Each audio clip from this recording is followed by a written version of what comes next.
الحمد لله رب العالمين والصلاة والسلام على أشرف الأنبياء وسيد المرسلين خاتم النبيين محمد وعلى آله وأهل بيته وصحبه أجمعين. أما بعد،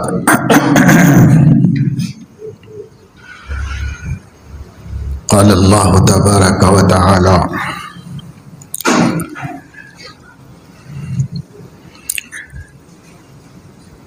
إذ أوى الفتية إلى الكهف فقالوا ربنا آتنا من لدنك رحمة وهيئ لنا من أمرنا رشدا. جمعہ کے دن سورہ کہف کے پڑھنے کی فضیلت آئی ہے اور اس کے پڑھنے کا اہتمام کسی زمانے میں ہوتا تھا. ہر مسجد میں شہروں سے لے کے دیہات تک جہاں بھی جاؤ مساجد میں سورہ یاسین اور سورہ کہف ضرور رکھی ہوئی ہوتی تھی. چھوٹے چھوٹے رسالے علیحدہ طور پر چھپے ہوئے. فجر کی نماز میں لوگ آتے تو یاسین شریف پڑھ کر جاتے تھے اور جمعے کی نماز میں آنے والے نماز سے پہلے آ کر سورہ کہف کی تلاوت کیا کرتے تھے. اب جیسے بہت سی اچھی رسمیں مسلمانوں کی چھوٹ گئیں اور ان کی جگہ بری رسموں نے لے لی، سنتیں چھوٹ گئیں، ان کی جگہ بدعتیں ہمارے سماج کے اندر داخل ہو گئی. رسول اللہ صلی اللہ علیہ وسلم کی تعلیمات چھوٹ گئیں اور یورپین اقوام کی تعلیمات مسلمانوں نے اپنے لیے پسند کر لی، اسے اختیار کر لیا. اسی سلسلے میں یہ بھی ختم ہو گیا کہ مسجد میں آئیں تو جتنا وقت ملے قرآن کریم کی تلاوت کر لیں، فجر کے بعد یاسین شریف پڑھ لیں، جمعے کے دن سورہ کہف کا اہتمام کر لیں. حالانکہ جیسے جیسے زمانہ قیامت کے قریب ہوتا جا رہا ہے، دجالی فتنوں کا ظہور بڑھتا جا رہا ہے اور حضرت علیہ السلام نے سورہ کہف کو دجال اور اس کے فتنوں سے امان کا سبب اور وسیلہ بنایا ہے. تو آج بہت زیادہ ضرورت ہے کہ لوگ سورہ کہف کے پڑھنے کا اہتمام کریں، کیونکہ دجالی فتنوں نے چاروں طرف سے مسلمانوں کو گھیر رکھا ہے. جدھر دیکھو دجال کی سازشیں چل رہی ہیں. دجال عربی زبان کا لفظ ہے، اس کی اصل دجل ہے. دجل کے معنی ہیں فریب اور دھوکہ. آج جتنی مشینریز اور جتنی ٹیکنالوجی وجود میں آ رہی ہے، یہ فریب اور دھوکے کی بنیاد پر وجود میں آ رہی ہے. لوگ اس کی وجہ سے طرح طرح کے دھوکوں کے اندر مبتلا ہو رہے ہیں. یہ سب دجال سے آنے سے پہلے اس کے اثرات ہیں. جیسے نبیوں کے آنے سے پہلے انبیاء علیہ السلام کے اثرات اور اس کی برکات سارے عالم میں دیکھی جاتی تھی، اسی طریقے سے دجال کے آنے سے پہلے وہ کفر کا امام ہے، وہ دجل اور دھوکے کا امام اور رہبر ہے. ساری دنیا کی دھوکے اور ساری دنیا کی دجل اور فریب اسی کے ذریعے سے وجود میں آتی ہیں.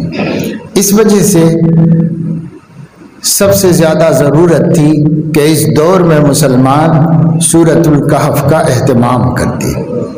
پھر سورۃ الکہف حضرت علیہ السلام نے فرمایا کم از کم سورۃ الکہف کی ابتدائی آیتیں پڑھ لیں. بعض روایتوں سے معلوم ہوتا ہے آخر کی آیتیں پڑھ لیں. کم سے کم اگر پورا نہیں پڑھ سکے، لیکن پورا پڑھنا اور محض پڑھنا ہی نہیں ہے بلکہ اس کو سمجھنا، اس لیے کہ اللہ رب العزت نے سورۃ الکہف کے اندر چند اہم واقعات کی نشاندہی فرمائی ہے، کچھ قصے بیان فرمائے ہیں۔ ان کو سمجھنا اور ان کو جاننا ایمان کے استحکام اور مضبوطی کا سبب ہے۔ اس لیے اللہ رب العزت نے سورہ کہف کو ہمارے لیے کہف بنایا، یعنی دجالی آزمائشوں سے پناہ اور حفاظت کا وسیلہ و ذریعہ بنایا ہے۔ قرآن مجید میں اللہ تعالیٰ نے فرمایا ہے ان ھذا لہو القصص الحق وما من الہ الا اللہ الواحد القہار۔ یہ واقعات جو قرآن مجید میں ہیں بس یہی واقعے سچے واقعات ہیں۔ لہو القصص الحق، یہی سچے قصے ہیں، سچی باتیں ہیں، کیونکہ کوئی بھی آدمی کچھ بیان کرے تو اس کی معلومات میں کمی بیشی کا خطرہ باقی رہتا ہے، لیکن اللہ تعالیٰ بیان کریں اور اللہ کی طرف سے سیدنا محمد الرسول اللہ صلی اللہ علیہ وسلم بیان کریں تو اس میں شک شبے کی کوئی گنجائش نہیں رہتی۔ اس لیے قصص الحق، سچی کہانیاں بس یہی ہیں جو قرآن مجید میں ہیں، یا جو حضرت محمد صلی اللہ علیہ وسلم نے بیان فرمائی اور ہم تک صحت سند کے ساتھ پہنچی ہیں۔ وہ واقعات بھی قصص الحق ہیں جو حضور علیہ الصلاۃ والسلام نے بیان فرمائے ہیں۔ تو یہ واقعات اللہ تعالیٰ نے قرآن میں جو اتارے، بالخصوص سورہ کہف کے اندر اللہ رب العزت نے جن واقعات کی نشاندہی فرمائی وہ سب ایمان بنانے والے ہیں، وہ سب یقین کو مضبوط کرنے والے ہیں، آخرت کے عقیدے پر اعتماد پیدا کرنے والے ہیں۔ یہ اللہ رب العزت نے واقعات بیان فرمائے۔ تو سورہ کہف پڑھنا نہ سمجھیں تب بھی ان واقعات کی برکت سے، کلام ربانی کی برکت سے آدمی بہت حد تک محفوظ رہے گا، لیکن اصل منشا تو سمجھنا ہے کہ کیا کیا اللہ نے اس میں بیان فرمایا ہے۔ کم سے کم جو لوگ پابندی کے ساتھ سورہ کہف پڑھتے ہیں انہیں اہتمام کے ساتھ 1 2 3 4 5 مرتبہ سورہ کہف کی تفسیر بھی پڑھنی چاہیے۔ مختصر تفسیر پڑھیں، بس اتنا جتنا اللہ نے بیان فرما دیا ہے، زیادہ اس کی تاریخی تفصیل میں نہ جائیں، کوئی حرج کی بات نہیں ہے اور اس کی کوئی خاص ضرورت بھی نہیں ہے، اس لیے کہ اگر ضرورت ہوتی تو اللہ خود نازل فرماتے، اس لیے اس کی کوئی خاص ضرورت نہیں۔ اس سے معلومات میں اضافہ ہوتا ہے اور اس کے ذریعے سے آدمی کو بات اور اچھی طرح سمجھ میں آتی ہے۔ اللہ کسی کو توفیق دے تو پوری تفصیل سے پڑھیں، جیسے علیحدہ مورخین نے محنت کی۔ علامہ حفظ الرحمن سوہاروی رحمۃ اللہ علیہ نے قصص القرآن کے نام سے علیحدہ سے تفسیر لکھی قرآن کریم کی۔ اس میں پورے قرآن کی تفسیر نہیں ہے، اس میں صرف قرآن میں بیان کیے گئے واقعات کی تفسیر ہے۔ قصص قصے کی جمع ہے۔ جو واقعات قرآن میں بیان ہوئے ہیں ان واقعات کی تفصیل انہوں نے علیحدہ سے بیان کر دی، ایک ایک واقعہ اس کو تاریخ کی روشنی میں تفصیل کے ساتھ سمجھ کر کہاں پیش آیا، کون سے پیغمبر کی کہاں بعثت ہوئی، اس علاقے کی قوم کون سی ہے، زمانہ کون سا ہے، وہاں کے لوگوں نے ان کے ساتھ معاملہ کیا کیا، قرآن نے جو اشارات دیے ہیں اس کی تفصیل کیا ہے، ان سب چیزوں کو تحقیق کر کے ایک جگہ بیان کر دیا۔ وہ بھی قصص القرآن 4 جلدوں میں اکٹھا ہو سکے۔ اب لوگ اس زمانے میں تفصیل سے پڑھتے نہیں، تو علماء نے اور بھی سہولت کر دی کہ قصص القرآن کا خلاصہ بھی لکھ دیا کہ بھائی جو واقعہ جتنی تفصیل سے ہے اس میں سے ضروری حصہ لے کر الگ کر کے اس کا خلاصہ بھی شائع کر دیا اور جمع کر دیا۔ لیکن پڑھنے کا ذوق ہی نہیں ہے تو کیا کریں گے۔ ایک بڑے عالم دین ہندوستان میں گزرے ہیں، علامہ سید سلیمان ندوی۔ انہوں نے ایک کتاب لکھی ہے ارض القرآن. قرآن میں جتنی زمینوں کا، جتنے علاقوں کا ذکر آیا ہے، وہ بستیاں کہاں ہیں، پہلے ان کا نام کیا تھا، آج اس کا نام کیا ہے، اور ان بستیوں کی جو ہے مسافت کیا ہے، اور ان بستیوں میں کون نبی تشریف لائے، اور ان بستیوں کے خصوصیات کیا ہیں، ان کے حالات کیا ہیں، یہ زمینیں کہاں ہیں. عام طور سے آدمی کو سمجھ میں نہیں آ سکتا. زمین کا تذکرہ آ جاتا قرآن میں، فلاں علاقہ، وہ علاقہ ہے کہاں آخر؟ جغرافیائی اعتبار سے دنیا میں کس خطے کو کہا جاتا ہے؟ اس کے اوپر تاریخی محنت کر کے مستند ترین تاریخ جمع کی، اس کا نام ارض القرآن ہے. قرآن کریم کے اندر مثالیں دی گئی ہیں، اللہ نے کئی مثالیں دی اور فخر سے فرمایا کہ ہم بہت اچھی اچھی مثالوں سے بات سمجھاتے ہیں. تو اس کا مطلب یہ ہوا کہ قرآن میں بے شمار مثالیں دی گئی. جیسے اللہ تعالیٰ نے سورہ کہف میں خود فرمایا وَضْرِبْ لَهُمْ مَثَلَ الرَّجُلَيْنِ وَضْرِبْ لَهُمْ مَثَلَ الْحَيَاةِ الدُّنْيَا. دنیا کی زندگی کی مثال دیجئے. ایک دو آدمی امیر اور غریب تھے، ان میں ایک مغرور تھا، ایک عاجز تھا، ان کی مثال دیجئے. تو اللہ تعالیٰ مثالیں بیان فرماتا ہے. تو علماء نے اس پر محنت کی اور امثال القرآن پر مستقل کتابیں لکھ ڈالی کہ یہ قرآن میں مثالیں کتنی آئی ہیں اور کیوں دی گئی ہیں یہ مثالیں، اور ان مثالوں سے اللہ نے کیا سمجھانا چاہا ہے. تو امثال القرآن اس کے اندر آ گئی. اسی طریقے سے قرآن کریم کے اندر بعض مقامات ایسے ہیں جو بہت ہی خاص مفہوم اور معنی رکھتے ہیں، ان کو غریب القرآن کے نام سے جمع کر دیا اور شمع. قرآن میں بعض آیتیں ایسی ہیں جس کا مطلب سمجھنا بہت مشکل ہے، اس کو علماء نے مشکلات القرآن کے نام سے جمع کر دیا. قرآن میں کتنے فنون ہیں، بے شمار فنون اللہ تعالیٰ نے قرآن میں رکھے. علامہ فخر الدین صاحب رحمہ اللہ فرمایا کرتے تھے لوگ کہتے ہیں علم قرآن، میں کہتا ہوں یہ غلط تعبیر ہے، علوم القرآن کہنا چاہیے، کیونکہ قرآن ایک علم نہیں، قرآن سارے علوم کا مجموعہ ہے. اور اس میں سے علماء نے جب اکٹھے کرنے، الگ الگ کرنے شروع کیے تو سینکڑوں علوم قرآن سے نکلے. اور قرآن کے بعد علیحدہ مضمون بن گئے، علیحدہ سبجیکٹ بن گئے، لیکن نکالا گیا ان کو قرآن سمجھنے کے دوران. قرآن مجید کی تفسیر میں سمجھ میں آئی یہ علوم جو اللہ نے اس میں بیان فرما دیے ہیں. تو میں یہ بات بتا رہا ہوں کہ خیر یہ تو بہت بڑی بات ہے، ذوق و شوق کسی کو ہو جائے، قرآن سے عشق و محبت ہو جائے تو وہ اس کی طرف توجہ دیں گے. اب تو بھائی اہل علم بھی علوم قرآن کی طرف کچھ بھی توجہ نہیں دیتے، کیونکہ قرآن مجید صرف رسم رہ گئی نا. حضرت علیہ الصلاۃ والسلام کا ارشاد گرامی ہے یوشک ان یأتی علی الناس زمان لا يبقى من الاسلام الا اسمه ولا يبقى من القرآن الا رسمه. ایک وقت آئے گا میری امت کے اوپر جب اسلام کا صرف نام رہ جائے گا، بس اسلام، ہاں اسلام مذہب ہے اور آپ کون ہیں؟ میں مسلمان ہوں، بس ختم. اسلام ایک مذہب ہے، میں مسلمان ہوں، ختم. اس سے زیادہ کچھ بھی نہیں، نام رہ گیا ہے. اب اگر آگے سوال کیا جائے بھائی اسلام کس کو کہتے ہیں تو اسے حقیقت اسلام نہیں معلوم ہے. اگر اس سے سوال کیا جائے کہ مسلمان کس کو کہتے ہیں تو وہ مسلمان کی حقیقت نہیں جانتا، بس اتنا کہے گا میں مسلمان ہوں، ہمارا مذہب اسلام ہے، بس ختم. اس سے زیادہ نہیں، اور وہ بھی غنیمت ہے کہ جانتے ہیں. اور ابھی تو جو ہے جو لوگ اسلام کے پیچھے ہاتھ دھو کے پڑے ہوئے ہیں ان لوگوں نے تو مدھیہ پردیش کے مدارس میں، دینی مدرسوں میں، مکتبوں میں جو حضرت مفتی محمد کفایت اللہ صاحب رحمۃ اللہ علیہ کی تعلیم الاسلام پڑھائی جاتی ہے، چھوٹی سی کتاب تعلیم الاسلام، جس میں مسلمانوں کو اپنا مذہب بتایا جاتا ہے، ان کا دین کیا ہے، ان کا عقیدہ کیا ہے.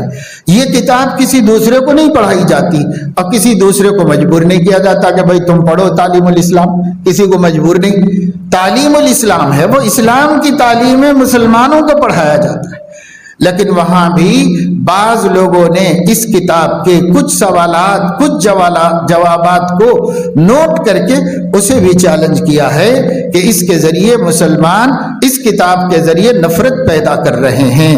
مسلمان ہندوستان میں قومی یکجہتی کو ختم کر رہے ہیں اور اپنی برتری اور اپنی بالادستی قائم کر رہے ہیں. جیسے RSS قائد نے 2 دن پہلے کہا کہ بس مسلمان بے فکر رہے، ڈرے نہیں، اتنا کریں کہ اپنی بالادستی چھوڑ دیں، اپنا بڑاپن چھوڑ دیں، غلام بن جانے اور ماتحت ہو جانے کو اختیار کر لیں، بس اتنا کر لیں اور ڈرنے کی کوئی ضرورت نہیں ملک میں۔ تو یہ جو آئیڈیالوجی ہے، اس کو لے کر اب مدرسوں میں پڑھائے جانے والے میٹر پر، مدرسوں میں پڑھائے جانے والے مواد پر، مضامین کے اوپر بھی اعتراضات شروع کیے جا رہے ہیں۔ لیکن اس کو ہم کیا کر سکتے ہیں کہ ان لوگوں نے تو اب سوچا ہے کہ مدرسوں میں کیا پڑھایا جاتا ہے، بینڈ لگایا جائے، یہ نہ پڑھایا جائے، یہ نہ پڑھایا جائے۔ عالم اسلام میں اس سے پہلے پابندیاں لگ چکی ہیں۔ عالم اسلام میں ہندوستان سے پہلے پابندیاں لگ چکی ہیں۔ یہ قرآن کی آیتیں نہیں پڑھائی جائیں گی، یہ نبی کی حدیثیں نہیں پڑھائی جائیں گی۔ اب مسلم حکومتوں نے خود اس پابندیاں لگائی ہوئی کہ یہ آیتیں نہیں پڑھائی جائیں گی، جن آیتوں سے دنیا والوں کو دکھ ہو رہا ہے۔ وہ حدیثیں نہیں پڑھائی جائیں گی جن حدیثوں سے لوگوں کو objection ہو رہا ہے، اعتراض ہو رہا ہے، اسے نہیں پڑھایا جائے گا۔ تو اب ہندوستان کے اندر بھی انہی سے سیکھ کے ان لوگوں کو خیال آ رہا ہے کہ صاحب یہ چیز ہم کو نہیں پسند ہے تو کیوں پڑھائی جا رہی ہے، یہ چیز ہم کو نہیں پسند ہے۔ لیکن کوئی یہ پوچھنے والا نہیں ہے بھائی کسی کا بھائی مذہب دوسرے کو پسند نہیں آتا ہے، نہیں پسند آتا ہے تو کیا کریں؟ اگر ہم کہیں کہ مہابھارت میں اور ویدوں میں یہ باتیں پسند نہیں ہیں ہم کو، تو کیا آپ اس پہ پابندی لگائیں گے؟ اگر ہم کہیں کہ ویدوں کے اندر یہ بات پسند ہم کو نہیں پسند ہے تو کیا لگائیں گے پابندی؟ نہیں۔ اسلام میں ہے تو لگائی جائے گی پابندی، اور کسی مذہب میں ہے تو کوئی پابندی نہیں لگائی جائے گی، اس کی تعویل کی جائے گی، اس کی ضرورت کا اعتراف کیا جائے گا، اس کو کسی خاص قوم کا عقیدہ بتایا جائے گا۔ اور مسلمان بھی تو ایک قوم ہے، ان کا اپنا عقیدہ ہے۔ قانون کہتا ہے اپنا مذہب پڑھ سکتے ہو، اپنا مذہب پڑھا سکتے ہو، اپنے مذہبوں کی دعوت بھی دے سکتے ہو، یہاں تک قانون نے بنیادی حقوق دے رکھے ہیں۔ لیکن قانون ایک طرف ہے، مشنری ایک طرف ہے، مشنری اپنا کام کر رہی ہے۔ تو اب تو یہ ہے کہ صاحب آپ کون ہیں؟ میں مسلمان ہوں، یہ بولنا بھی نفرت پر مبنی کہلایا جا رہا ہے کہ یہ بولنا بھی نفرت ہے اور نفرت پیدا کرنا ہے۔ تو ہماری کون سی کتاب ایسی ہے جس کو یہ لوگ نہیں پڑھ رہے ہیں؟ لیکن وہ تعلیم الاسلام جو مسلم بچوں کے لیے لکھی گئی تھی، 100 میں کتنے مسلم بچے پڑھتے ہیں؟ مسلمان کتنے پڑھتے ہیں؟ اور ان بچوں کے باپ کتنے ہیں جنہوں نے کبھی پڑھی تھی یہ تعلیم الاسلام؟ چھوٹے چھوٹے رسالے جس میں اپنے مذہب کے بارے میں بتایا گیا، کوئی مسائل نہیں، کوئی اختلافات نہیں، کچھ نہیں، بس مذہب اسلام کیا ہے اس کے بارے میں بتایا گیا تھا۔ یہ چھوٹے چھوٹے سوال جواب اگر ہم پوچھیں تو 50 برس کا مسلمان بھی بتانے کے موقف میں نہیں ہے کہ یہ سوال تعلیم الاسلام کا ہے جو مکتب میں بچوں کو پڑھائی جاتی ہے۔ اس کا جواب 50 برس کے مسلمان سے پوچھا جائے، کوالیفائیڈ ہو، پوسٹ گریجویٹ ہو اور بڑی نوکری کر رہا ہو، کلکٹر ہو، ڈپٹی کلکٹر ہو، اس سے اس چھوٹی سی کتاب کے سوالات پوچھے جائیں تو جوابات نہیں دے سکتا، اس لیے کہ بچپن سے اب تک مذہب کے نام سے کچھ پڑھا ہی نہیں ہے، اسلام کے نام سے کچھ پڑھا ہی نہیں ہے۔ جب پڑھا ہی نہیں ہے تو کہاں سے جواب دے سکتا ہے؟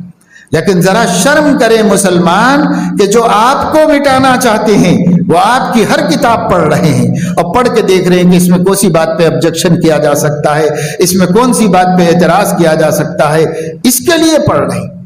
اسلام بچانے کے لیے مسلمان نہیں پڑھ رہا ہے، اسلام مٹانے کے لیے دشمن اسلام پڑھ رہا ہے۔ آپ کی ہر کتاب پڑھ کے دیکھ رہا ہے کہ یہ کون سی کتاب پہ پابندی لگاؤ اور کون سی کتاب کو فتنہ انگیز قرار دو، وہ پڑھ رہے ہیں، وہ جائزہ لے رہے ہیں، وہ دیکھ رہے ہیں جا کر کے۔ آپ نے آج تک جا کے نہیں دیکھا کہ مدرسے میں بچوں کو کیا پڑھایا جا رہا ہے، کبھی جا کے نہیں پوچھا، باہر ہی بیٹھ کے اعتراضات کرتے رہتے ہیں لیکن اندر جا کے کبھی نہیں پوچھا۔ اب ہمارے دشمن مدرسوں میں جا کر مل کر چائے پانی کر کے ان کے ساتھ ان سے پوچھ رہے ہیں کہ آپ لوگ کیا کیا پڑھاتے ہیں، یہ کیا کتاب ہے، یہ کیا ہم کو ہندی میں مل سکتی ہے، کیا ہماری زبان میں دے سکتے ہیں؟ آپ پوچھ کے لے رہے ہیں، جا کے دیکھ رہے ہیں اپنی آنکھوں سے کہ وہاں کیا پڑھایا جا رہا ہے۔ لیکن آپ آپ کبھی نہیں گئے کہ مدرسے میں کیا پڑھایا جاتا ہے؟ ذرا جا کے معلوم کریں اور دیکھیں کہ یہاں کی تعلیم کیا ہے، یہاں کا نظام کیا ہے، نصاب کیا ہے۔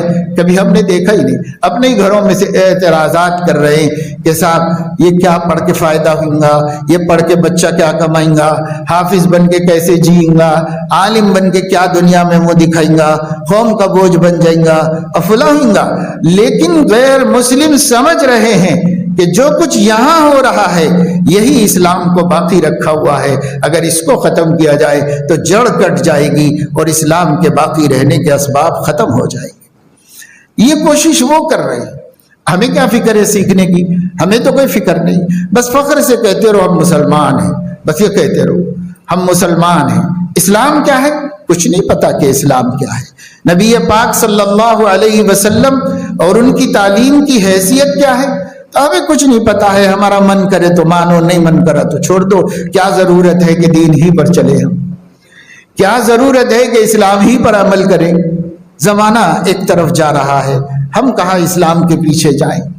اب تو بہت سے لوگ یہ کہہ رہے ہیں باقاعدہ طور پر اور لکھ رہے ہیں انگریزی اخبارات میں، کیونکہ اردو اخبارات اب تک تو قبول نہیں کرتے ایسے مضامین کو، لیکن انگریزی اخبارات میں لکھ رہے ہیں کھل کر کے۔ اور وہ کیا ہے؟ وہ ان کا پیغام یہ ہے کہ بھئی جن چیزوں سے ملک میں دوسرے لوگوں کو تکلیف ہو رہی ہے تو چھوڑ دو نا مسلمان، کائے کو مسلمان اس کے پیچھے پڑے ہوئے؟ چھوڑ دو نا مسلمان، چھوڑ دو مسلمان۔ یعنی ہم ہی کو نصیحت ہو رہی ہے کہ اپنا دین چھوڑ دو۔ اپنے ہی لوگ کر رہے ہیں، ہمارا ہی پڑھا لکھا طبقہ کہتا ہے بھئی لوگوں کو داڑھی سے تکلیف ہے تو مت رکھو، کیا ضروری ہے رکھنا؟ اب لوگوں کو جو ہے قربانی سے تکلیف ہے تو قربانیاں بند کرو، کیا ضروری ہے جانوروں کا خون بہانا؟ کون سا عقل مندی کا؟ اتنا پیسہ مسلمان کیوں برباد کر رہے ہیں؟ مت برباد کرو۔ اب اگر لوگوں کو روزوں سے تکلیف ہے تو روزہ مت رکھو، اب لوگوں کو نماز سے تکلیف ہے تو نماز چھوڑ دو، لوگوں کو تو پھر آگے چل کر لا الہ الا اللہ سے سب سے زیادہ تکلیف ہے، لہذا لا الہ الا اللہ بھی چھوڑ دو۔ بولنے والے کھڑے ہو جائیں گے۔ ہمارے گھر سے ہر دہریہ پیدا ہو رہا ہے، ہماری قوم میں ہر ملحد پیدا ہو رہا ہے، ہر زندیق کھڑا ہو رہا ہے، ہر مرتد اور دشمن خدا اور رسول کھڑا ہو رہا ہے، ہمارے گھروں سے کھڑا ہو رہا ہے اور ہم ہی کو نصیحت کر رہا ہے چھوڑو چھوڑو چھوڑو چھوڑو۔ کہاں تک چھوڑو گے؟ ایک دن آئے گا جب پورا دین پورا ایمان ہی چھوڑ دو۔ لن ترضى عنك اليهود ولا النصارى حتى تتبع ملتهم۔ تم کو اے نبی، اللہ پاک ہمارے نبی سے فرما رہے، اے نبی صلی اللہ علیہ وسلم، یہ یہودی آپ کو بول رہے ہیں کہ یہ بات، یہ سمجھوتا کر لیں، یہ سمجھوتا کر لیں، یہ سمجھوتا کر لیں، تو حضور علیہ الصلوۃ والسلام سے اللہ میاں نے فرمایا کہ کہیں ان لوگوں کے ایمان لانے کی امید پر آپ سمجھوتوں کے لیے تیار نہ ہو جائیے، اس واسطے کہ یہودی کون ہے آپ سے میں جانتا ہوں، نصارہ کون ہے وہ آپ سے زیادہ میں جانتا ہوں، میں آپ کو بتا دیتا ہوں لن ترضى عنك اليهود ولا النصارى۔ یہ عیسائی بھی جو ہمدردیت کے ساتھ تبلیغ کرتے ہیں اور یہ یہودی بھی جو عداوت کے ساتھ ہر ایک کو مٹانے پہ تلے ہوئے ہیں، یہ دونوں قومیں آپ سے راضی ہونے والے نہیں ہیں۔ لن ترضا، جو لوگ عربی جانتے ہیں وہ سمجھتے ہیں، اللہ فرما رہے لن ترضا، لن ترضا کے معنی ہرگز راضی ہونے والے نہیں ہیں، ہرگز اے نبی آپ سے یہ خوش ہونے والے نہیں ہیں، آپ ان کی کوئی بات مان لے یہ خوش ہونے والے نہیں آپ سے۔ کب تک نہیں خوش ہوں گے؟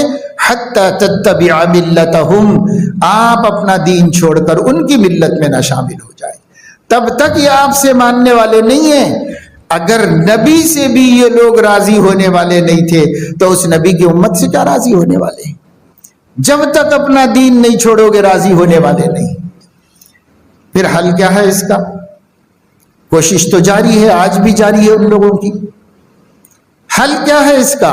تو حل اللہ نے 1450 سال پہلے نزول قرآن جہاں یہ بات بتا دی کہ کوئی یہودی آپ سے خوش نہیں ہے اور کوئی عیسائی بھی قیامت تک آپ سے خوش ہونے والا نہیں ہے، آپ سے ناراض ہی رہنے والا ہے، بس طرز عمل دونوں کا الگ ہے۔ یہودی عداوت اور دشمنی کے اظہار کے ساتھ آپ کے دشمن ہیں، اور نصارہ محبت و خلوص کے ساتھ آپ کے دشمن ہیں دونوں دشمن آپ کے۔ کرنا کیا چاہیے؟ قل ان ھدی اللہ ھو الھدی، یہ جواب دے دیجئے سب کو، ہر اس شخص کو جو اسلام سے ہٹانا چاہتا ہے آپ کو، ہر ایک کو جواب دے دیجئے ہدایت وہی ہے جو اللہ نے جس کو ہدایت کہا ہے، اور اللہ نے قرآن کو ہدایت کہا ہے، اور جو وہی قرآن کے علاوہ مجھے دی ہے اس کو ہدایت کہا ہے، جس کے مجموعے کو کتاب و سنت کہا جاتا ہے۔ اللہ نے کتاب و سنت کو ہدایت کہا ہے، بس یہی ہدایت ہے، اس سے ہٹ کے، اس سے ٹکرا کے تم جو بھی مانگو گے ہم اس کے لیے تیار نہیں، اس سے ٹکرائے بغیر تم جو چاہو گے ہم ہر قربانی تمہارے لیے دینے کو تیار ہیں، چاہے تم ایمان بھی نہ لاؤ تمہارے لیے ہم سب کچھ ہمدردیاں رکھتے ہیں، بشرطے کہ ہمارے دین سے مت ٹکراؤ۔ اگر ہمارے دین سے ٹکرا کے بات کرو گے تو ہم اس کو قبول کرنے کے لیے تیار ہیں۔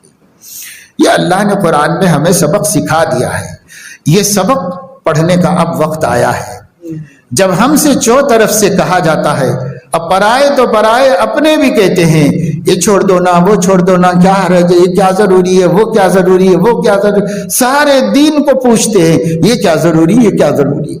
اب بھائی ضروری نہیں تھا تو دین ہی کیوں بنا تھا؟ وہ ضروری نہیں تھا تو کل کے مسلمان کیوں عمل کرتے تھے اس پر؟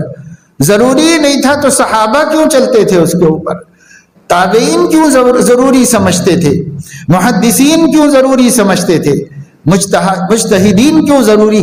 سارے مسلمان ضروری سمجھتے آئے، ان کو بھی اب کہتے ہیں لوگ کیا ضروری ہے، چھوڑ دو نا بھائی، لوگوں کو تکلیف ہو رہی ہے تو چھوڑ دو نا، کیا ضروری ہے، کیا ضروری ہے، بس اب کچھ ضروری نہیں ہمارے پاس۔ اب جو لوگ ضد کر رہے ہیں خامخواہ، ان کو کیوں نہیں پوچھا جاتا کہ کیا ضروری ہے کہ وہ اس پہ ضد کرے؟ وہ کیوں نہیں چھوڑ دیتے دوسروں کے خاطر؟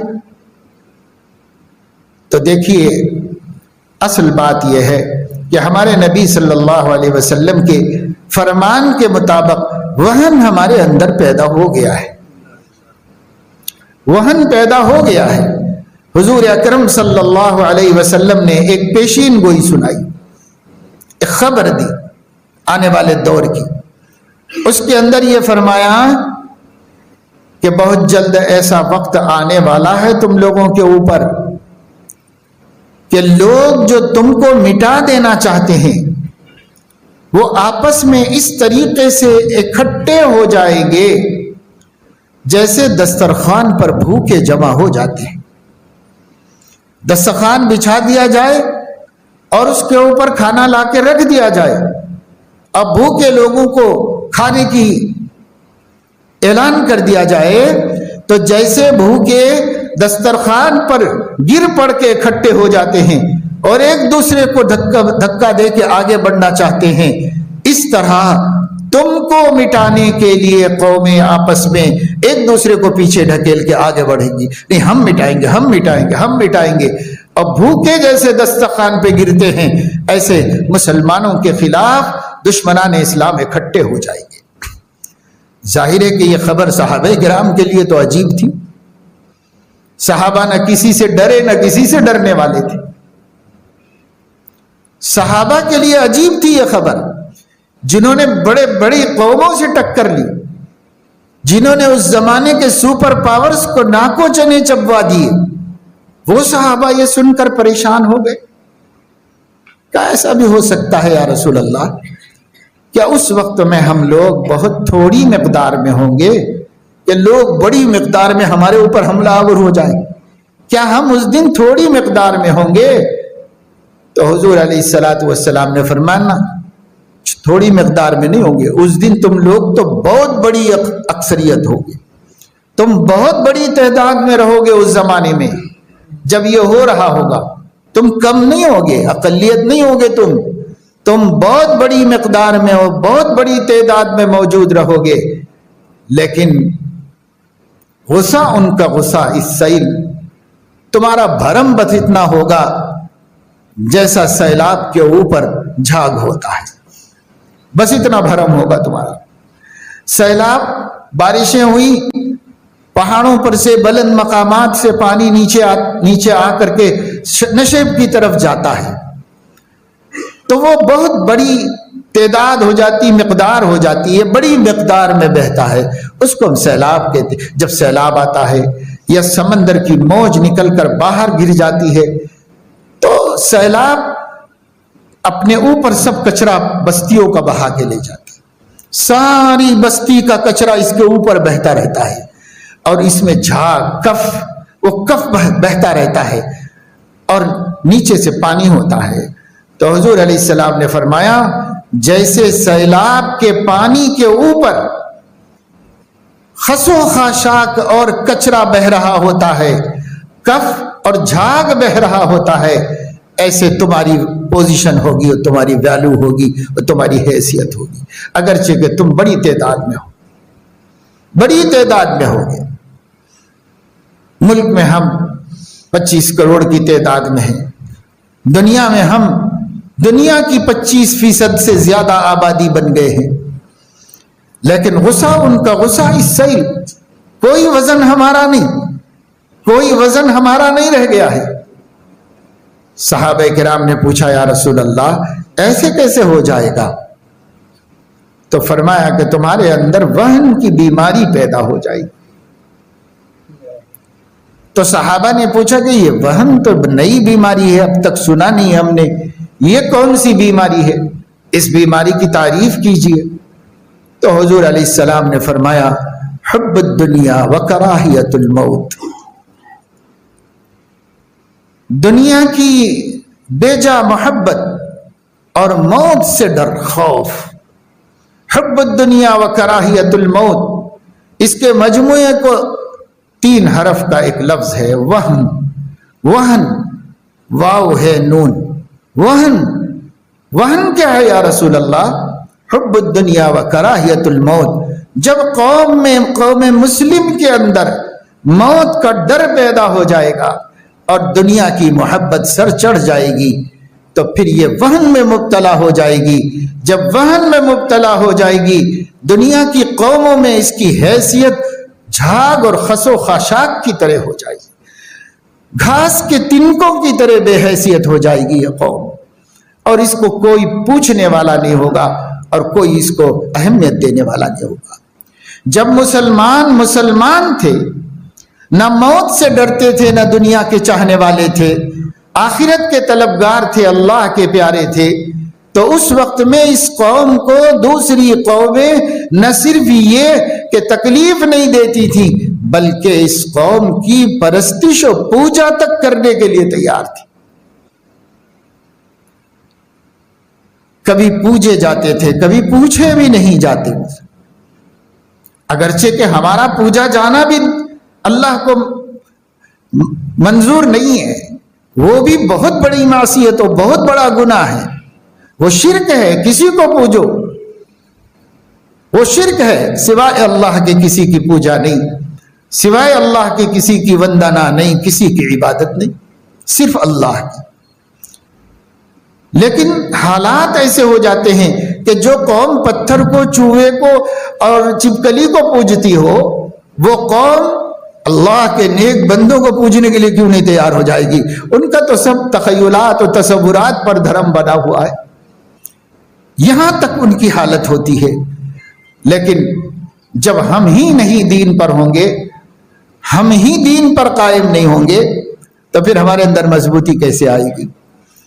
اللہ پاک نے سورۃ الکہف کے اندر ایسے واقعات نازل فرمائے جس کے پڑھنے سمجھنے کے بعد آدمی کے دل سے دنیا کی محبت نکل جائے گی اور موت کا ڈر ختم ہو جائے گا، بشرطے کہ پڑھیں، سمجھیں، جانیں کہ اس میں اللہ نے بیان کیا کیا ہے۔ پہلے مسلمانوں کو قرآن پڑھنا نہیں آتا،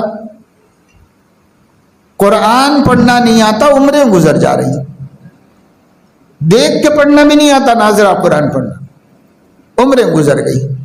اس وقت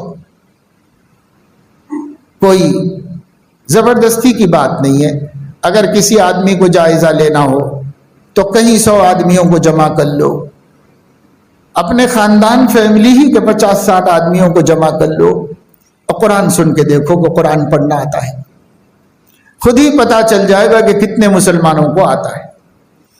قرآن کریم پڑھنا نہیں آتا، عمریں نکل جا رہی ہیں، سیاہ بال سفید ہو گئے ہیں، جوانی بڑھاپے میں ڈل گئی ہے، موت سر پہ آ گئی ہے، اب بھی تک قرآن کریم پڑھنا نہیں آتا۔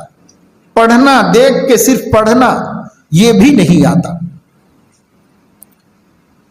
اب پڑھنے کے بعد سمجھنا ہے، تو یہاں تک ہی نہیں پہنچا تو اور آگے کیا پہنچے گا؟ قرآن کریم کو صحیح پڑھنا سیکھنا فرض عین ہے، ہر مسلمان کے اوپر فرض ہے۔ وَرَتِّلِ الْقُرْآنَ تَرْتِيلًا، اے نبی صلی اللہ علیہ وسلم قرآن ٹھہر ٹھہر کر عمدہ طریقے سے پڑھیے۔ اور میں سلمہ رضی اللہ تعالیٰ عنہ سے پوچھا گیا ترتیل کا کیا مطلب ہے؟ فرمایا اللہ کے نبی صلی اللہ علیہ وسلم جب نماز میں قرآن مجید پڑھ رہے ہوتے تھے، اگر کوئی حروف کو گننا چاہے تو گن سکتا تھا۔ ایسے حضور علیہ السلام قرآن کو سوار کے پڑھتے تھے۔ یہاں بغیر سوارے پڑھنا بھی نہیں آ رہا ہے، سوار کے پڑھنا تو بہت دور کی بات ہے، بغیر سوارے پڑھنا بھی نہیں آ رہا ہے قرآن مجید۔ ہم سمجھ رہے ہیں اللہ پاک مدد کیوں نہیں کر رہا ہے، ہمیں شکوہ ہے کہ اتنی مصیبت میں مسلمان ہیں، اللہ کی غیبی مدد و نصرت کیوں نہیں آ رہی ہے؟ لیکن اللہ کو کیا کیا آپ سے شکایت ہے، کبھی یہ بھی سوچا؟ اللہ کو ہم سے کتنی شکایتیں ہیں؟ اللہ کو یہ شکایت ہے کہ میرا بندہ نماز بھی نہیں پڑھنا چاہتا، اللہ کو یہ شکایت ہے کہ میرے بندے کو میرا کلام پڑھنا بھی نہیں آتا اور سیکھنا بھی نہیں چاہتا، اللہ کو یہ شکایت ہے کہ میرے بندے حلال میں موجود ہونے کے باوجود حرام کھانا چاہتے ہیں، حرام کھا رہے ہیں، ناجائز آمدنیوں کے ذریعے کتنے ڈوب رہے ہیں، کتنے مر رہے ہیں، کتنے کھپ رہے ہیں۔ جو نیا دھندا کاروبار آ جائے یہ اطمینان کیے بغیر کہ اسلام میں اس کی کیا پوزیشن ہے، بس شروع پیسے لگانا شروع لگا رہے، اور کروڑوں میں ڈوبتے جا رہے مسلمان، پھر بھی وہی دھندے کر رہے ہیں، پر اللہ کے بتائے ہوئے جائز و حلال طریقے پر کاروبار کرنے کے لیے تیار نہیں ہے مسلمان۔ جلد بازی ہے، خلق الانسان عجولا، ایسی جلد بازی کہ بس اب دیکھتے دیکھتے میں ایک مہینے میں بہت مالدار ہو جاؤں، دیکھتے دیکھتے دولت مند ہو جاؤں۔ اچھے خاصے گھرانے کا ایک نوجوان بس یہ کرنسی وہ کرنسی، یہ نکلا وہ نکلا، اس میں ڈال کر بس چاہتا تھا کہ سال 2 سال 5 سال میں کروڑ پتی بن جاؤں، تو خود بھی ڈوبا، اپنے خاندان کے دوستوں کے احباب کے کروڑوں روپے ڈبا کر اب حیران پریشان اور خودکشی کر لوں کہ مر جاؤں کہ کہیں بھاگ جاؤں کہ سولی پہ لٹک جاؤں کہ کیا کروں، بس اس کے اندر یہ مصیبت میں کون لایا؟ آپ خود آئے، اللہ تو نہیں لایا۔ اللہ پاک نے تو بڑا اچھا پیارا طریقہ سکون سے زندگی گزارنے کا دیا ہے اپنے حبیب کی شکل میں اور ان کی تعلیمات کی شکل میں۔ مگر ہم کو نہیں چاہیے نا نبی کی تعلیمات، ہم کو نہیں چاہیے اسلامی احکامات۔ ارے کیا حلال حرام لے کے بیٹھے، دنیا کہاں سے کہاں پہنچ گئی، بینکوں سے سود لے لے کر کے کتنے بڑے بڑے کاروبار کر رہے ہیں لوگ۔ یہ حلال حرام کیا ہے؟ دنیا کہاں سے کہاں چلی گئی، دنیا کہاں سے کہاں چلے گئی؟ ارے بابا اگر اللہ رب العزت نے کسی کی غذا غلاظت بنا دی ہے تو وہ غلاظت کھا کے ہی پرورش پائے گا نا۔ خنزیر کیا کھا رہا ہے، کتے کیا کھا رہے ہیں؟ جس کی غذا اللہ نے جو بنائی ہے وہی کھا کے پرورش پا رہے ہیں، موٹے مستنڈے ہو رہے ہیں۔ لیکن اگر یہی آپ بکری کو کھلا دو تو بکری نہیں کھا سکے گی، وہ مر جائے گی، وہ ختم ہو جائے گی۔ اسی طریقے سے اللہ نے حلال مومنین کے لیے رکھا ہے، کلوا من طیبات ما رزقناکم واشکروا للہ ان کنتم ایاہ تعبدون۔ اگر تم صرف خدا ہی کو پوجتے ہو تو ہماری دی ہوئی صرف طیبات کھا سکتے ہو، پاکیزہ چیزیں پی سکتے ہو، پاکیزہ چیزیں کھا سکتے ہو، نہ ناپاک کھانے کی اجازت ہے، نہ ناپاک پینے کی اجازت ہے، نہ ناپاک کو برتنے کی اجازت ہے۔ کلوا من طیبات ما رزقناکم واشکروا للہ، اللہ کا شکر ادا کرو کہ اللہ نے دنیا کی سب سے بھلی چیزیں تمہاری روزی بنائی دی، اللہ نے دنیا کی سب سے پاکیزہ چیزیں تمہاری روزی بنا دی، شکر ادا کرو۔ اگر تم اسی کے بندے ہو تو نہ حرام کھاؤ، نہ پیو، نہ پہنو، نہ کماؤ، نہ لو، نہ دو۔ اگر تم اسی کے بندے ہو، اور اگر تم اللہ کے بندے نہیں ہو تو جو چاہے کرو۔ تو جو اللہ کے بندے نہیں ہیں ان کو دیکھ کے ہمارے منہ میں کیوں پانی آ رہا ہے بھائی؟ اللہ نے ان کے لیے حلال و حرام کی تمیز نہیں رکھی۔ وہ خبیثات کھائیں گے، خبیث عمل کر رہے ہیں، اللہ کو نہیں مان رہے، اللہ کی وحدانیت کے قائل نہیں ہیں، اللہ کی ہمدردی اور مہربانی کے قائل نہیں ہیں، اللہ کے خالق و مالک ہونے کو نہیں مانتے، اللہ تعالیٰ کے معبود برحق ہونے کو نہیں مانتے، الہ واحد ہونے کو نہیں مانتے، تو وہ اللہ تعالیٰ کے نزدیک خبیث بندے ہیں۔ اور جنہوں نے مان لیا سچائیوں کو وہ اللہ کے نزدیک طیب بندے ہیں۔ الخبیثات للخبیثین والخبیثون للخبیثات۔ اللہ تعالیٰ نے پاک کے لیے پاک اور ناپاک کے لیے ناپاک کر دیا ہے۔ کھانا پینے میں بھی یہی ہے، جو ایمان والے ہیں وہ حلال طیب کھا سکتے ہیں، بس حرام جس کو اللہ نے کر دیا وہ نہیں کھا سکتے، اور جو بے ایمان ہیں ان کی مرضی، بھائی جو چاہے کھائیں۔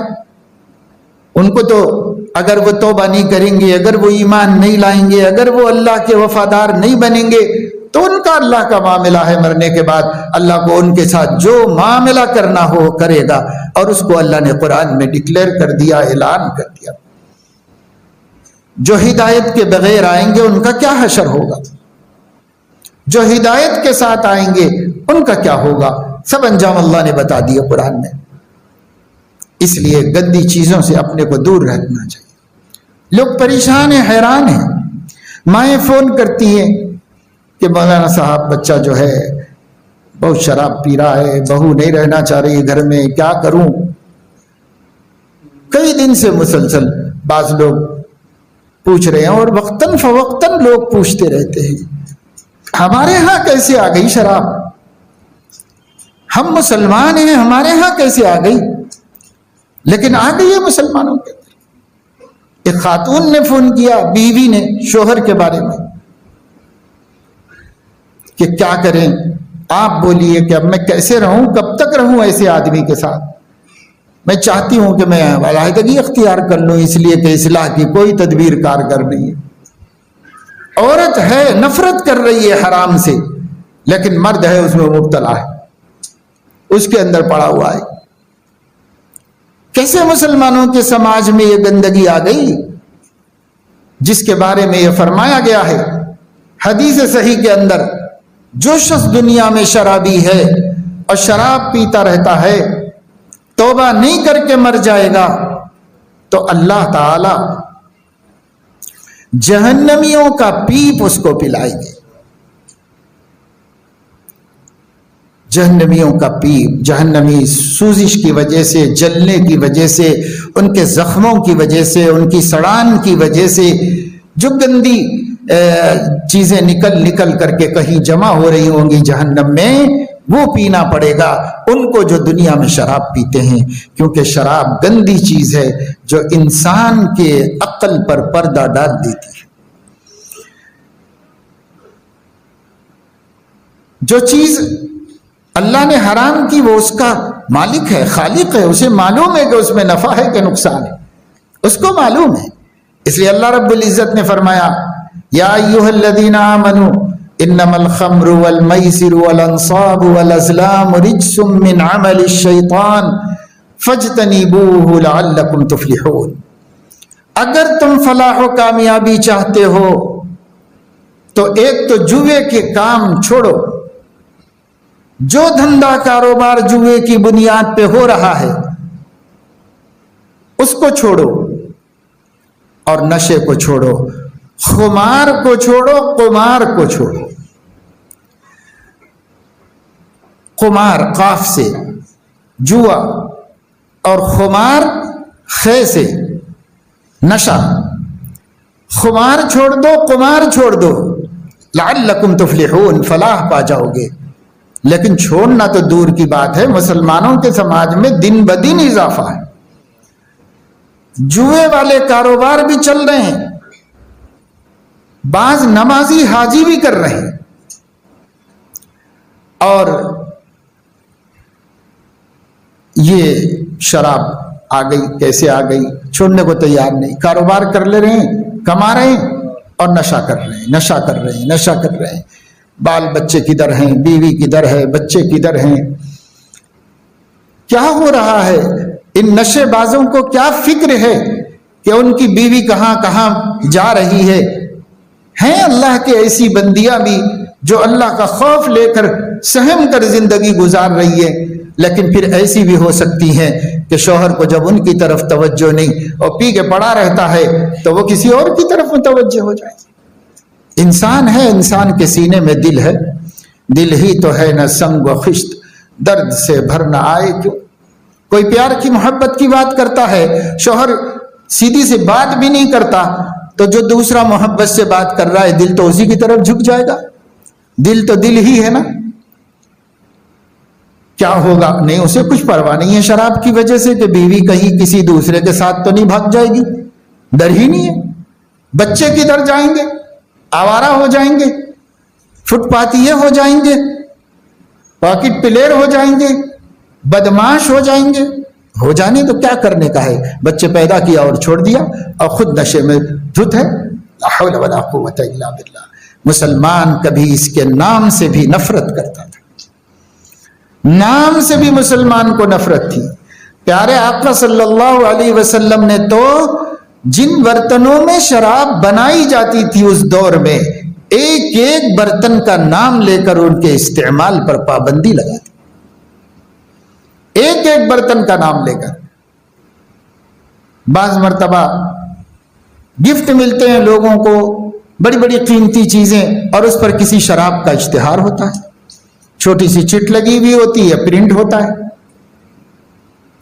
اگرچہ کہ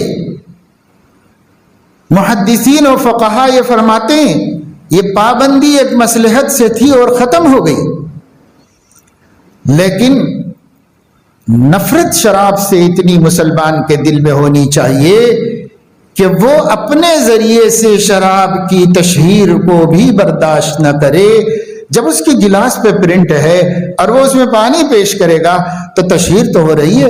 لا تعاونوا علی الاثم والعدوان، گناہ کے کاموں میں اور ظلم کے کاموں میں مددگار مت بنو۔ یہ بہت قیمتی سیٹ ہے یہ۔ اگر قیمتی ہوگا تو کیا کریں گے؟ اللہ کی رضا اور ناراضگی سے بھی زیادہ کوئی قیمتی چیز ہو سکتی ہے؟ اللہ تعالیٰ سے بھی زیادہ کوئی قیمتی ہے؟ دل میں اگر اللہ کی عظمت و معرفت ہوتی تو قیمت کی کیا حیثیت ہے؟ کروڑوں کی کوئی حیثیت نہیں، اس کی کوئی حیثیت نہیں۔ ہم انگلینڈ میں ایک نوجوان کے پاس گئے، ان کے گھر پر انہوں نے دعوت رکھی تھی، بہت بڑا دولت مند آدمی تھا، اس کی دکان ہی سمندر کے اندر تھی۔ اس سے آپ اس کے کروفر اور دولت مندی کا اندازہ کریں۔ ان کے گھر میں گئے تھے تو ایسے علاقے میں ان کا مکان تھا جہاں بڑے بڑے کروڑ پتیوں کے ولاس تھے، بڑے بڑے، عام کالونی میں نہیں تھا، وہ بہت بڑے علاقے میں۔ وہاں گئے، ان کا اپنا شاندار گھر تھا، کھانا وانا کھلایا۔ وہاں پر کانسے کے قیمتی مورتیاں رکھی ہوئی، انتہائی قیمتی مورتیاں رکھی ہوئی تھی۔ بات آئی ایسے ہی کھاتے کھاتے کہ یہ مورتیاں کیوں آپ نے گھر میں رکھی ہیں؟ بڑی خوبصورت اور بہت شاندار مورتیاں رکھی ہوئی۔ انہوں نے کہا کہ یہ گفٹ میں مجھے ملے ہیں، پارٹیز میں یہاں وہاں جاتا ہوں تو وہاں گفٹ میں ملے اور یہ بہت قیمتی ہے۔ ایک کی طرف اشارہ کر کے انہوں نے کہا کہ یہ ہندوستانی 1 کروڑ روپے کی، لیکن یہ گفٹ میں آئے ہیں تو ایسے ہی جمع کے رکھ دیا ہوں سجا کر۔ جب انہیں بتایا گیا کہ فرشتے نہیں آتے، مجسمے گھروں میں نہیں رکھے جاتے، تصویریں گھروں میں نہیں رکھی جاتی، اور پھر اس سے شرک کا دروازہ کھلتا ہے، آگے چل کے لوگ مشرک بن جائیں گے، انہی چیزوں کو نسلیں پوجنا شروع کر دیں گی۔ شرک شروع اسی طرح ہوا حضرت نوح علیہ السلام کے بعد، پھر ہمارے گھروں میں بھی نسلوں میں شروع ہو سکتا ہے۔ تو پڑھا لکھا آدمی تھا، سمجھدار آدمی تھا، بات اس کی سمجھ میں آ گئی نوجوانی کے جنون جذبات کیسے ہوتے ہیں۔ لیکن اس کے باوجود جب ہم کھانا کھا کے نکلے، رخصت کرتے ہوئے انہوں نے کہا کہ مولانا صاحب میں آج ہی اپنے گھر سے نکال دوں گا اور سمندر میں پھینک دوں گا، کسی دوسرے کو بھی نہیں دوں گا، جب اتنی بری چیز ہے تو ہم اسے نہیں رکھیں۔ تو کروڑوں کی چیز بھی اگر اللہ ناراض ہے تو جس کو اللہ کی قدر معلوم ہے وہ اس کی قدر کچھ بھی نہیں سمجھتا، اللہ کی قدر کے سامنے وہ نکال کے پھینک سکتا ہے۔ لیکن آج ہمارا حال یہ ہے کہ پھوکٹ کی فری کی تصویر جو ہمارے موبائل میں ہے نکال دو بھائی، اسی سے شرک کے راستے کھلتے ہیں، ختم کرو۔ نہیں، وہ اپنے اسٹیٹس پہ رکھا ہوا ہے۔ کس کی ہے؟ لوگ دینداروں کی رکھے ہوئے ہیں، بزرگوں کی رکھ رہے ہیں، اللہ والوں کی، عالموں کی، اور سمجھ رہے ہیں کہ یہ جو ہے بس محبت ہے۔ جی نہیں، یہ محبت آگے بڑھے گی اور ایک دن شرک کرائے گی اور ایک دن ان کی پوجا پر مجبور کرائے گی۔ اگر یہاں نہیں بچو گے تو آگے بڑھ کے بچنا مشکل ہو جائے گا۔ تصویر کسی کی بھی دیکھنا جائز نہیں ہے۔ تصویر اپنے فونوں میں رکھنا، اپنے بچیوں کے، اپنے بچوں کے فونوں میں، لوگوں کے فون آتے ہیں بیٹی کی تصویر لگی ہے۔ ارے بھائی، بیٹی تو چھپانے کی چیز ہے، بیٹی سارے عالم کو دکھانے کی چیز ہے۔ کہاں عقل ماری گئی ہے مسلمانوں کی؟ مسلمان کیا سوچتے ہیں، کیسے سوچتے ہیں؟ یہ ایک دولت ہے جس کو چھپا کے رکھنے کے لیے کہا گیا، یہ ایک قیمتی سرمایہ ہے جس کی حفاظت کا حکم دیا گیا، اور تم اسے لے کر کے چلا رہے ہو۔ اور چلانے والے کون ہیں؟ تو سب مسلمان ہیں، ایسے مسلمان بھی نہیں، نمازی مسلمان ہیں، دین پسند مسلمان ہیں۔ لا حول ولا قوت الا باللہ۔ اس لیے میرے دوستو، میں آج آپ لوگوں سے جو بات عرض کرنا چاہ رہا تھا وہ یہ ہے کہ سورہ کہف کو پڑھنے کی عادت ڈالیے۔ ہر جمعے کو سورہ کہف پابندی سے پڑھنے کی عادت ڈالیے۔ صبح ہونے کے بعد کسی بھی وقت پڑھ لو، گھر میں پڑھ لو، مسجد میں پڑھنا کوئی ضروری تھوڑی ہے، کہیں بھی پڑھ لو۔ شام تک غروب سے پہلے کسی وقت بھی پڑھ لو، بہتر ہے جمعے سے پہلے پڑھ لو۔ اور جمعے کے دن درود شریف کی کثرت کرو۔ آقا صلی اللہ علیہ وسلم نے پوری زندگی لٹا کے ہم سے کچھ نہیں مانگا، البتہ یہ فرمائش کی ہے کہ درود شریف جمعے کے دن کثرت سے پڑھو۔ خالی وقت بھی پڑھتے رہو، ہر دن پڑھتے رہو، لیکن جمعے کو کثرت سے پڑھو درود شریف۔ حضرت صلی اللہ علیہ وسلم پر درود شریف کی کثرت، فضول بکواس، فضول باتیں کرنے کے بجائے اگر ہم درود شریف پڑھیں تو کیا مشکل کام ہے۔ ایک نوجوان آئے ملاقات کے لیے تو میں نے کہا بھائی میں کچھ مصروف ہوں، کام کر رہا ہوں، لکھ رہا ہوں، آپ باہر بیٹھ کر کے یہ تصویر لے لیجئے، درود شریف پڑھ لو 500 دفعے۔ تھوڑی دیر کے بعد آئے، انہوں نے کہا کہ پڑھ لیا۔ ان کا پڑھ لیا، گھڑی دیکھا، آدھا گھنٹہ لگا، آدھا پون گھنٹے کے اندر 500 دفعے درود شریف پڑھ لیا۔ کتنی بڑی دولت حاصل ہو گئی، 500 دفعے اس نے درود شریف پڑھا ہے، اور اللہ رب العزت نے کتنا اس کے اوپر رحم فرمایا ہے۔ من صلی علی واحدۃ صلی اللہ علیہ عشرا، نبی نے فرمایا جو ایک دفعہ مجھ پر صلی اللہ علیہ وسلم کہہ دے گا، چند سیکنڈ میں کہہ دے گا، 10 رحمتیں اللہ اس پر نازل فرمائیں گے۔ آج اس دور میں ہم اللہ کے رحم و کرم کے کتنے محتاج ہیں، اور اتنی آسانی سے بھی ہم کو رحمت مل سکتی ہے، لیکن ہم رحمتیں نہیں لے رہے۔ اس کا یہ مطلب نہیں ہے کہ فرائض واجبات چھوڑ کے ہم یہ کام کرتے بیٹھیں۔ فرائض واجبات کے بعد جو کمپلسری اور لازمی کورس ہے عبادت کا، وہ تو کرنا ہی کرنا ہے، سب کو کرنا ہے، اور اس کے بعد یہ بھی ہم کریں۔ تو درود شریف، سورہ کہف کا پڑھنا، پھر سورہ کہف کو سمجھنا، اس کا اہتمام کریں، ہر مسلمان کرے۔ بالخصوص میں ہمارے نوجوان بچوں سے کہوں گا کہ آپ 1 2 3 4 مرتبہ بستی میں کسی بھی عالم کو پکڑ کے اس سے خواہش کیجئے کہ ہم لوگ جڑتے ہیں، ہم کو سورہ کہف کی تفسیر بتا، سورہ کہف کی تفسیر سنو، بہت نفع ہوگا، بہت فائدہ ہوگا۔ جتنی مشکلات دین پر ثبات میں محسوس کر رہے ہو، سب مشکلات ہوا ہو جائیں گی، اور آپ اپنے اندر ایک انرجی، ایک طاقت، ایک پاور محسوس کریں گے، اور من کہے گا دنیا کی کوئی طاقت مجھے خدا کی توحید سے ہٹا نہیں سکتی، اور دنیا کی کوئی طاقت مجھے اپنے نبی کی محبت سے ہٹا نہیں سکتی، یہ دل کہے گا۔ اگر آپ وہ سب واقعات کو سمجھ لو جو اللہ نے سورہ کہف میں بیان فرمائے ہیں، ان چند نوجوانوں کا واقعہ جو ایک جابر ظالم مشرک بادشاہ کے سامنے پیش کر دیے گئے تھے مگر توحید پرست تھے، ان کی ہمت کا واقعہ تفصیل سے اللہ نے قرآن میں بیان فرمایا ہے۔ اور اللہ رب العزت نے واقعہ بیان فرمایا 2 لوگوں کا، ایسے 2 لوگ، ایک امیر تھا اور متکبر تھا، اور بے ایمان و کافر تھا، اور ایک غریب تھا، مسلم تھا، اور عاجز تھا، متواضع تھا، دونوں مگر دوست تھے. ان دوستوں کا انجام کیا ہوا؟ اس انجام کو اللہ نے تفصیل سے بیان فرمایا. ایسا عبرتناک انجام ہے، آنکھیں کھلی رہ جاتی ہیں اور آدمی کا دل اللہ کی ذات عالی سے مضبوط ہو جاتا ہے. اس کے دل میں اللہ کی قدرت، عظمت، طاقت، قدرت کی معرفت حاصل ہو جاتی ہے. اسی لیے اللہ نے نازل فرمایا ہے ان ھذا لہو القصص الحق. یہی سچی کہانیاں ہیں، یہی سچے واقعات ہیں جو میں نے نازل فرمائے ہیں. اور اسی میں اللہ رب العزت نے دنیا کی زندگی اور آخرت کی زندگی کی مثال دی ہے. اسی میں اللہ تبارک و تعالی شانہ نے حضرت موسیٰ و حضرت خضر علیہ السلام کی ملاقات اور ملاقات کے بعد ان کی صحبت اور اس اثنا میں پیش آنے والے 3 عظیم الشان واقعات جو آدمی کے ایمان و یقین کو ثریا تک پہنچانے والے ہیں، ایسے یقین واقعات اللہ تعالیٰ نے اس کے اندر بیان فرمائے، اس میں عبرتیں رکھی، اس میں سبق رکھی. اسی طریقے سے اللہ رب العزت نے ایک بادشاہ کے بارے میں تذکرہ فرمایا کہ اس بادشاہ نے کس طریقے سے اللہ تعالیٰ کی تائید و مدد سے دشمنوں سے انسانوں کو بچایا اور محفوظ کیا. ذوالقرنین، اس کا تذکرہ اللہ تعالیٰ نے اس کے 3 سفروں کا تذکرہ فرمایا.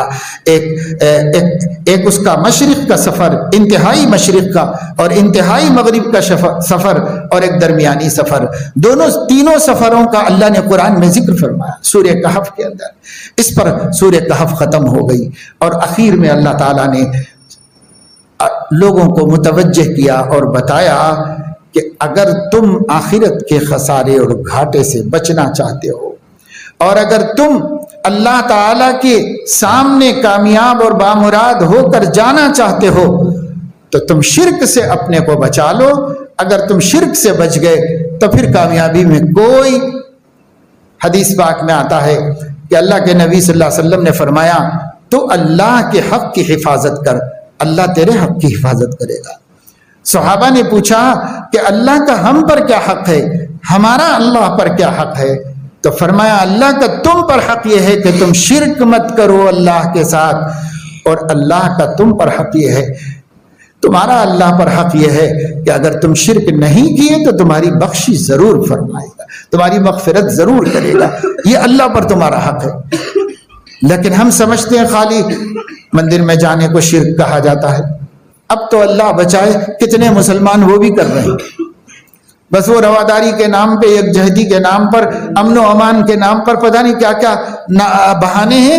ان بہانوں سے صریح شرک کرتے ہوئے مسلمانوں کے سیاسی لیڈر قائدین دکھائے جا رہے ہیں باقاعدہ میڈیا میں، اور وہ جا کر کے صریح شرک بھی کرنے کے لیے تیار ہیں.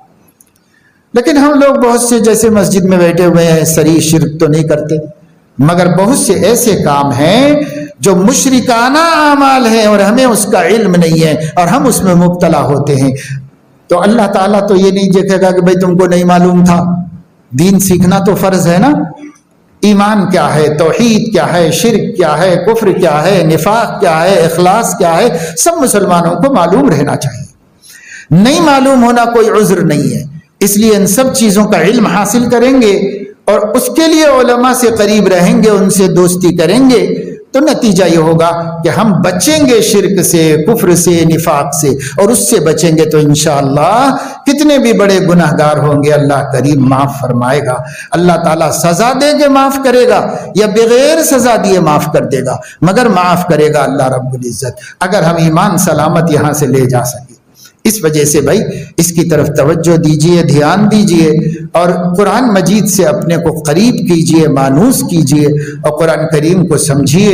قرآن میں جو طاقت ہے ہم کو بدلنے کی، دنیا کی کسی کتاب میں وہ طاقت نہیں ہے.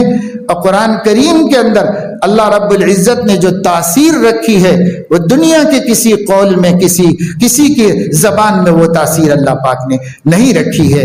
اس لیے اللہ کے بندو، اللہ سے اور اللہ کے حبیب سے اور اللہ کی کتاب سے اپنے آپ کو جوڑ لو اور قریب کر لو. یہی نجات ہے اور یہیں سے ہماری حفاظت ہے. اس کے علاوہ جہاں جائیں گے وہاں مار ہی کھائیں گے اور ذلیل ہی ہوں گے.